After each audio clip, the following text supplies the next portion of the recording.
अब हम मेथी दाने का बेनिफिट नंबर 5 डिस्कस करने जा रहे हैं। Lowering cholesterol. कोलेस्ट्रॉल का दुश्मन है मेथी दाना, या इंग्लिश में हम इसे कहते हैं फिनोग्रीक। कोलेस्ट्रॉल का दुश्मन है। एलडीएल को कम करता है, एचडीएल को बढ़ाता है।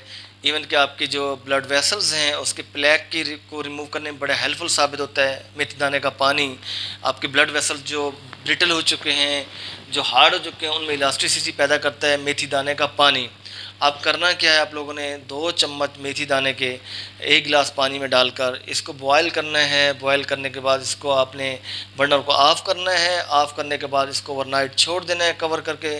सुबह उठ के नहार में उसको पी लेना है। जब आप पिएंगे, और ये डेली रूटीन बना लीजिए, पिएंगे तो आपका जो कोलेस्ट्रॉल का जो प्रॉब्लम है ये मसला आपका रिजॉल्व होगा, सॉल्व होगा। अच्छा कोलेस्ट्रॉल बॉडी के अंदर और उसकी प्रोडक्शन होगी।